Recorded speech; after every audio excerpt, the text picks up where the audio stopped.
से डिबेट नहीं होगी, मैं अपनी बात रखूंगा। मौलाना जी अगर 100% अदालत गलत है, अभी आपने बोला आपका तर्क है, दूसरों का तर्क को तर्क हो जाता है। चलिए मैं अपनी बात रख देता हूँ। नकल की बात करता हूँ, मैं नकल की बात नहीं करता। अब अदालत को आप नकल सिखाइएगा, वो आपका अपनी समझ होगी। ठीक है, विदेशों से पैसा आया दंगा करने के लिए, अपनी बात रख सकता हूँ। विदेशों से पैसा आया। ये क्या चल रहा है यहाँ पे? दंगा शुरू कर दिया यहाँ पे। देखिए पहले अब डिबेट में कम से कम दंगा मत कीजिए।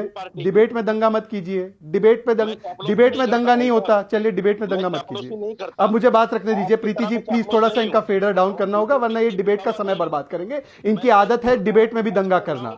देखिए सुन लीजिए, ये जहां तक 14 बनाम 85% की बात कर रहे हैं, तो सवाल संख्या का नहीं, सवाल सोच का है। मुझे बताइए, पाकिस्तान में तो बहुसंख्यक है, वहां पर शांति क्यों नहीं है? सीरिया में बहुसंख्यक है कि वहां पे शांति क्यों नहीं है? अफगानिस्तान में बहुसंख्यक है, लीबिया में बहुसंख्यक है, इराक में बहुसंख्यक है, ईरान में बहुसंख्यक है, कहीं पर शांति क्यों नहीं है? क्यों शांति नहीं है? ये संख्या की नहीं, ये सोच की बात है। मौलाना पहले सोच को सुधारो, संख्या के बाद में देख लो। संख्या चाहे जितनी भी हो, सोच अगर दंगाई हो तो सोच दंगाई होने के बाद, अगर संख्या कम भी हो तो दंगा ही करेंगे। सोच लीजिए। अब दूसरी बात आने दीजिए। प्रीति जी प्लीज, प्रीति जी ये तरीका नहीं है डिबेट का। प्रीति जी मैंने बात सुनी ना, मैंने तो किसी पर आक्रमण नहीं किया, मैं तो सुनता रहा। मैं तो सुनता रहा, ये हिंदुओं को गाली देते रहे, मैं सुनता रहा। ये हिंदुओं को गाली देते रहे, मैं सुनता रहा। अब मुझे बात रखने दीजिए भारत की। अब मुझे बात प्लीज प्रीति जी इनको बोलने दीजिए। इनको जितना जहर उगलना है, जितना तेजाब बम फेंकना है फेंकने दीजिए, उसके बाद मैं बोलूंगा। प्रीति जी क्या मैं अपनी बात रख सकता हूँ? मुसलमान मर रहा है और दहशतगर्दी। प्रीति जी जब इनका दंगा फिसाद हो जाए तब मुझे आप मौका दीजिए।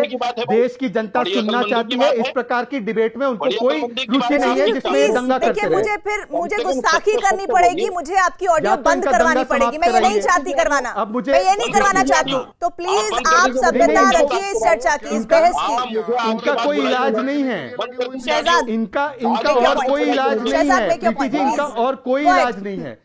यहां पर देखिए प्रीति जी, और कोई भी अनुशासन नहीं तोड़ रहा है, केवल ये एक व्यक्ति अनुशासन तोड़ रहा है। इसी सोच के बारे में मैं चिन्हित कर रहा हूं। है तो एक ही व्यक्ति, 5 पैनलिस्ट है, पर दंगा एक ही कर रहा है। यही सोच होती है, संख्या की कोई बात नहीं है। अब मुझे आने दीजिए मेन पॉइंट पे। आज मुझे दंगाइयों से ज्यादा, दंगाइयों को तो पुलिस पकड़ रही है, उनको प्रोसिक्यूट किया जा रहा है, दंगाइयों के संरक्षण करने वालों से सवाल पूछना है। याद है यही जॉन दयाल जी आते थे पैनल पर और कहते थे सीए कानून देखिए बहुत कम्युनल है, बहुत सांप्रदायिक है, ये सीए कानून से मुसलमान को निकाल दिया जाएगा।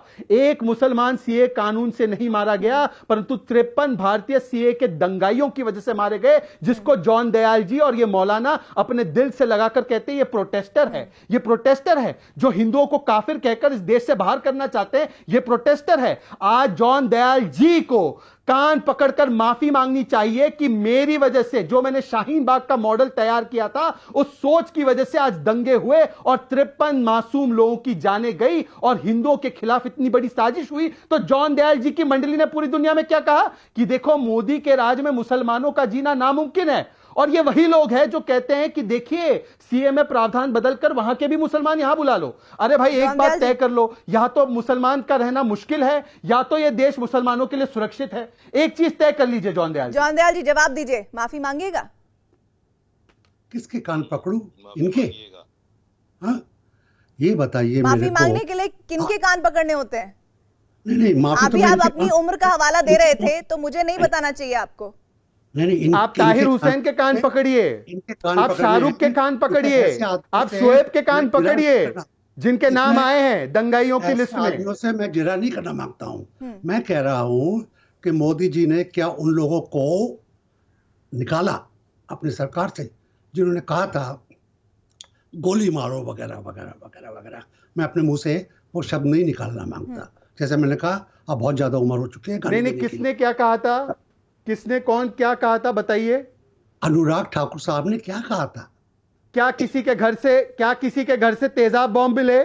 क्या किसी के घर से एसिड बॉम्ब मिले? क्या किसी के घर से पेट्रोल बॉम्ब मिले? जिसके घर से पेट्रोल बॉम्ब मिले उसको तो आप मासूम कहते हैं, और जिसके घर से कुछ बरामद नहीं हुआ उसको आप दंगाइयों का सबसे बड़ा मास्टरमाइंड कहते हैं। क्या कपिल मिश्रा के घर से पेट्रोल बॉम्ब मिला था? क्या कपिल मिश्रा के घर से दंगाइयों का सामग्री मिला था? क्या उसने अपनी छत पर दंगा फैक्ट्री बना रखी थी?